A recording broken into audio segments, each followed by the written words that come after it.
Welcome to अज़बा food. अस्सलाम वालेकुम। आज हम बना रहे हैं बहुत ही मज़ेदार सी रेसिपी। बहुत सादा रेसिपी है, बहुत ही डिलीशियस भी होती है, क्योंकि जितने दिल से बनाते हैं हम उतनी ही मज़ेदार चीज़ बनती है। हम बना रहे हैं दुम्बे का गोश्त, प्याज गोश्त बना रहे हैं हम भुना, और जो बहुत ही मज़े का लगता है। जिस वक्त हरी मिर्च के फ्लेवर के साथ हम इसका बाइट लेते हैं तो पूछे मत क्या फ्लेवर आता है। सिंपल है मगर मज़ेदार है। चलें फिर शुरू करते हैं रेसिपी को। तो हमने ले लिया है 1 केजी के करीब हमारा ये जो दुम्बे का गोश्त है। बहुत सॉफ्ट हिस्सा लिया हमने, जो बहुत ही सॉफ्ट बनता है और खाने में बहुत मज़े का लगेगा। आप देख रही हैं इस तरह का ये जो गोश्त होता है बहुत ज़्यादा सॉफ्ट होता है। आप इसको पुलाव और बिरयानी में बनाएं तो और भी मज़े का लगेगा। कढ़ाई में बेस्ट है ये।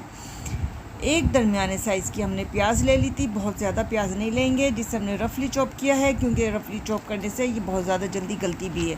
नमक मैंने टेस्ट के हिसाब से ले लिया है 1 टीस्पून। हल्दी 1/4 टीस्पून, और डाल देंगे इसमें 1 गिलास पानी। दुम्बे का गोश्त है, बहुत तेज़ी से गलता है, जल्दी गलता है। अब अपने इलाके के हिसाब से देख लें कि किस तरह से गलता है, तो उस हिसाब से पानी डाल दें। तकरीबन 20 मिनट में ये अच्छा सा गल जाएगा।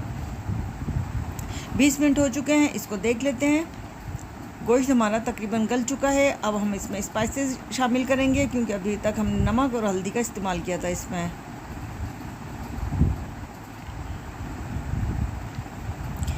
धनिया डाल रही हूँ 1 टीस्पून। लाल मिर्च का पाउडर डाल रही हूँ 1 टीस्पून, और इसको 1-2 मिनट पकाकर हम बाकी चीज़ें भी डालेंगे, क्योंकि अभी तक हमने इसमें बहुत कम मसाले डाले थे। और अब मैं डाल दूँगी इसमें टमाटर मैं फ्रीज़र के डाल रही हूँ, क्योंकि ऐसे वक्त में हमारे जब घर में टमाटर ना हो, और देखें किस तरह से काम आ रहे हैं। ये ग्राइंड करके जो हम सेव कर लेते हैं, ये वो टमाटर है। मैंने बकरीद की वजह से सेव कर लिए थे इसको। तो टमाटर भी अच्छे तरीके से इसमें पक चुके हैं। और अब बारी आती है दही की। दही बहुत ज़रूरी होती है इस तरह के सालन में, बहुत ही मज़े के सालन बनता है अगर थोड़ी सी आप दही का इस्तेमाल करें। और टमाटर का कम रखें, मैंने क्योंकि एक बड़े साइज़ का टमाटर था वो लिया था 1 केजी में। और दही के से क्या होता है, जो प्याज और टमाटर का मीठापन होता है वो ख़त्म हो जाता है। अब डाल रहे हैं ऑयल आप अपने हिसाब से रखें, कम या ज़्यादा, मगर ऑयल भूनते हुए अच्छा रखें। आप भुनाई बहुत अच्छी होगी, खाते हुए आप बेशक स्किप कर सकते हैं। तो हमारी भुनाई बहुत अच्छी हो चुकी है। इसमें 4 से 5 हरी मिर्चें डाल देंगे। अगर आप चाहें तो ज़्यादा पसंद करते हैं और डाल दें, क्योंकि इसमें सिर्फ हरी मिर्च का ही फ्लेवर बहुत ज़बरदस्त आएगा। हल्की हल्की कच्ची हरी मिर्च होती है, हल्का सा दम आ जाता है इस पर, तो बहुत मज़े की हर बाइट में लगती है।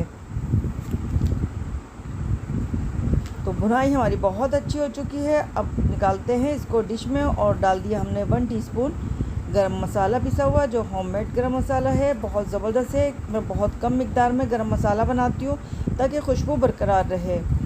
तो गार्निश के लिए हमने इसमें डाल दिए हैं टमाटर खाने में बहुत अच्छे लगेंगे।